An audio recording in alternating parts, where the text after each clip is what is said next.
You are a leader of a group of soldiers tasked with taking a machine gun infested hill. Bullets are whizzing by your head, grenades are going off, and yet you have to come to a decision on how to lead these soldiers to victory. In tough situations such as these, military leaders don't look to external sources on leadership, but rather look internally at their own intuition, personal values, and character to define their leadership style. Their personal value and intuition are grounded in their character, and more specifically, in their integrity and resiliency that they've developed over the years. These three intertwined concepts of intuition, personal values, and character are important factors that we should also take into account when developing our own leadership style. Within the military context, there are a wide variety of strategies utilized to develop this type of leadership. I could look at the ones provided by the Expendables or maybe even by Starship Troopers, but I'll be looking at the scenarios used by West Point. One of these scenarios the school implements to develop this type of leadership within their cadets is forcing cadets to burst through a room and clear it out, but they don't know what's on the other side. They have a strategy of how to go through, check each corner, move on, but they don't know how to lead their peers through this breaching process. This scenario seems to enact the usefulness of intuition and that gut feeling in stressful situations for leaders. The cadets have to utilize their intuition to burst through that door, to be effective leaders, to come up a way to rally the troops through this tough situation. While we may never have to breach through a door, we will be faced with situations in which we don't have any knowledge or experience and are kind of going in blind. Say, for example, we are a brand new hire at a brand new firm. We have a leadership role, but only a job description, no information on the people we are working above. In that situation, we have to utilize our intuition, that gut feeling on how to approach the situation. When we get there, is our gut telling us maybe take a democratic style, and then, or maybe is it authoritative?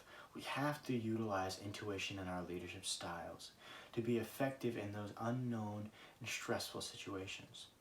While gut feelings and intuition are great for those stressful situations in which there are a lot of unknowns, military leaders rely heavily on their own personal values to further mold their leadership style. At West Point, this isn't developed through fun activities like jumping out of a helicopter or shooting at targets at a range, but rather through personal reflecting. While this may seem a bit touchy-feely, it's a great strategy utilized to help cadets draw connections between their own personal values and their leadership style. This process results in cadets writing a lengthy paper on their own leadership philosophy, which is a great strategy for connecting and applying our values to our leadership style, and therefore resulting in an effective leadership style very curtailed to us. Our values and our morals need to be connected to our leadership in order not only to be effective leaders, but to understand other leadership styles. We can learn as much as we want about Steve Jobs or Shackleton, but if we don't understand our own values and how that plays a role in our leadership, we will never be able to understand their values and how that plays a role in their leadership.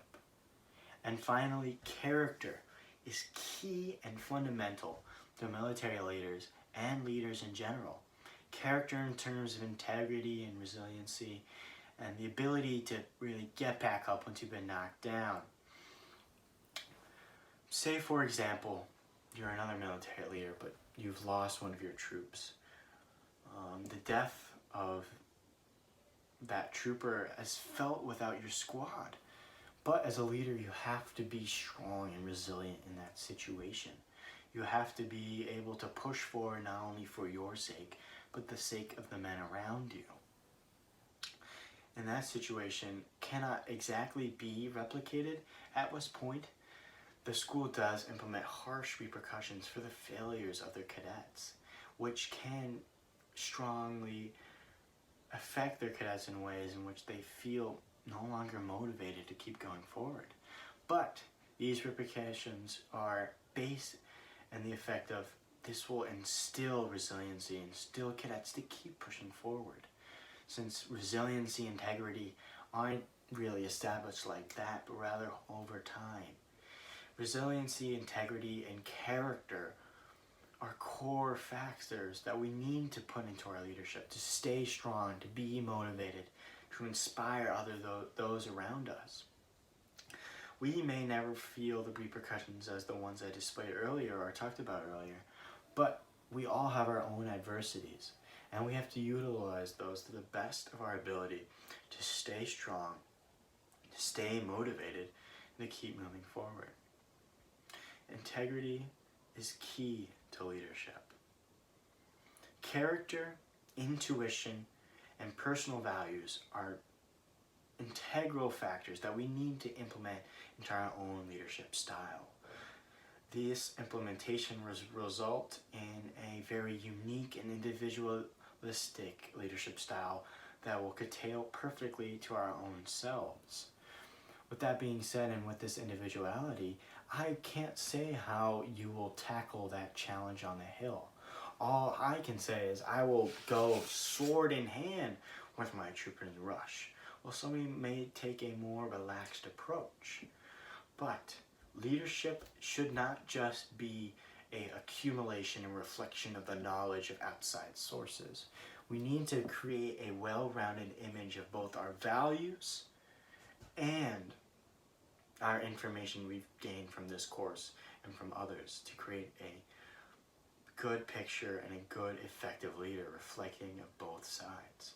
So with that being said, I want to say thank you for your time today and have a great time.